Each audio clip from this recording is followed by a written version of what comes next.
Tokotala Mama na papa Michel Mayabou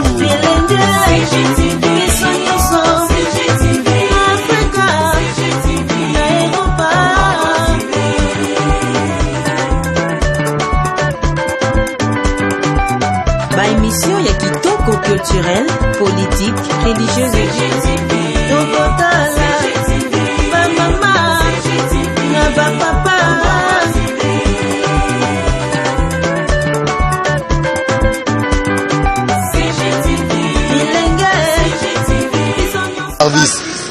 et coronavirus.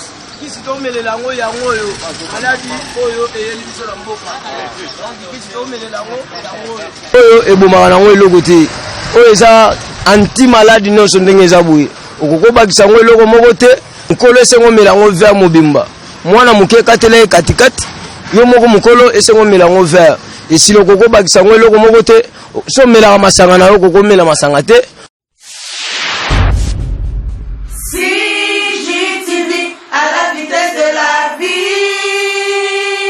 Congo Gold TV, à la vitesse de la vie.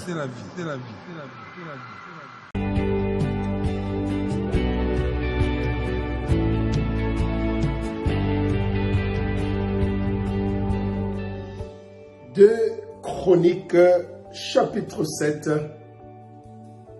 verset 13. Quand je fermerai le ciel et qu'il n'y aura point de pluie, quand j'ordonnerai aux sauterelles de consumer le pays, et quand j'enverrai la peste parmi mon peuple, si mon peuple sur qui est invoqué mon nom, s'humilie, prie et cherche ma face, et s'il se détourne de ses mauvaises voies, je l'exaucerai des cieux, je lui pardonnerai son péché, et je guérirai son pays. Mes yeux seront ouverts désormais. Et mes oreilles seront attentives à la prière en ces lieux. Alléluia. Nous savons ce qui se passe avec cette pandémie de coronavirus. Je viens aujourd'hui lancer un appel au corps du Christ, à l'église du Seigneur Jésus. Je voudrais que nous puissions pratiquer ce que nous sommes en train de lire. C'est ainsi que je lance ce mouvement. La prière marche. La prière marche. Il y a deux choses, la persévérance et l'endurance qui nous donnera ce que nous demandons à notre Dieu. Et c'est le Seigneur Jésus qui a dit dans Luc au chapitre 11, il a dit que si nous cherchons, nous allons trouver, si nous demandons, nous allons recevoir.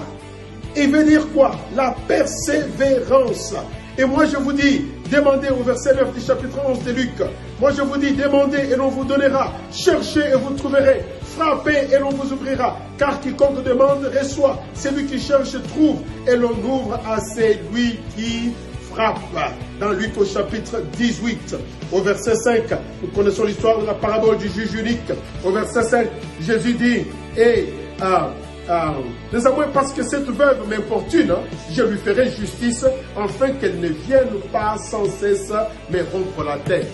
Bien-aimés dans le Seigneur, je voudrais vous appeler à vous joindre à moi, à toi, à lui, à elle. Si l'Église, le corps du Christ, pouvait venir ensemble, la main dans la main, pendant cette période, je vous demande de décider, soit de vous coucher par terre, soit de vous priver d'un repas dans un jour, mais nous allons tous jeûner, prier jusqu'à ce que le coronavirus soit éradiqué. La prière marche.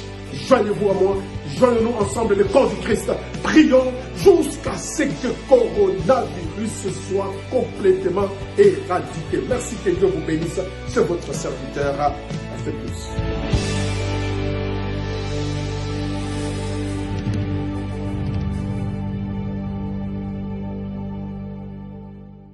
Alors papa, tout le monde est dans Congo Bololo, c'est la manière où on va pays, on s'approvisionner, on te combien, et puis neni ba melango, pour tout le monde va koufi, neni ba melango.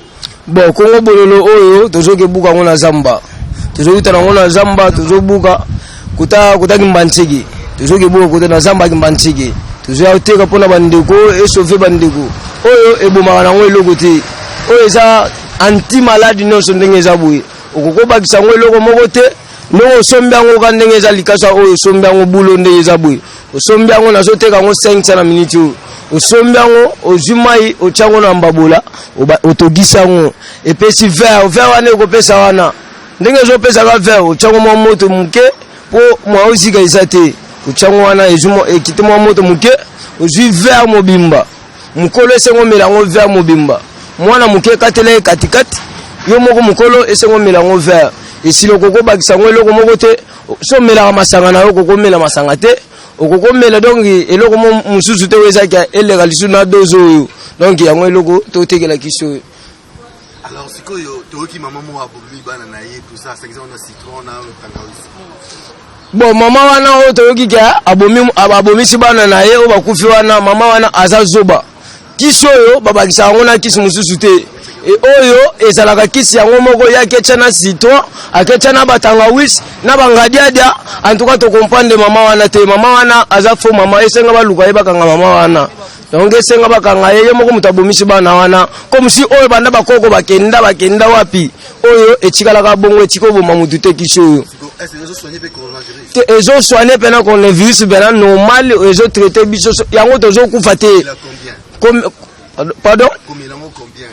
Par jour okokomela yango verre moko na pourquoi obakisi verre moko lobi na tongo omeli verre moko avant kolala obakisi susu verre moko donc ezaka bongo ezaka ir coronavirus moyen ezwa yo ezate donc poso tozomelela yango wana nazoteka yango kaka awa na Gombe naza mipanja Gombe nazoteka yango nazoketeka bandeko na ngai et soutenir bango mambo aka oyo eyeli biso vraiment yango tozoteka yango mais nazoteka yango 500 fois na minute nde na fande awa donc en tout cas na minute tozokemba fort yango etekisa biso bana bazobela biso pe na bandako ba fever mususu donc nzamba asungi kaka pe toteka mwa babiloko yango mais comme si mama wana abomisi bana na ye bato bakomo banga yango ezoboma donc mais ezanga ngona koboma te mutu aza nango posa somba apréfère somba kisi oyo aza nango na ndako esauve bana na ye moko vraiment maloba nazalengi nango yango wana naningi nayebisa bandeko na ngai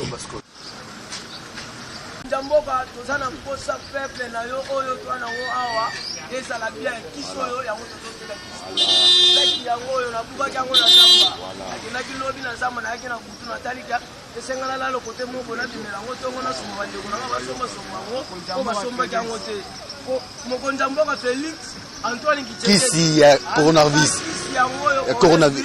kisi tomelela yango oyo alabi oyo eyeli biso na mboka donc kisi tomelela yango oyo nga mwana na yo Blaise mutu nazoloba bongo mwana sepele makasi makambo oyo nyonso tozosala oyo mais ezala mosika ekoma biso te so ekomi biso yo kofanda na bato te donc biso nde peuple na yo nde tozoloba bongo tosepele makasi koma na kisi oyo tokontinue komelaka kisi oyo. CGTV à la vitesse de la vie. Congo Gold TV à la vitesse de la vie. CGTV, CGTV, maman, CGTV, papa, Michel Mayabou. CGTV, CGTV, Africa, CGTV, Europa.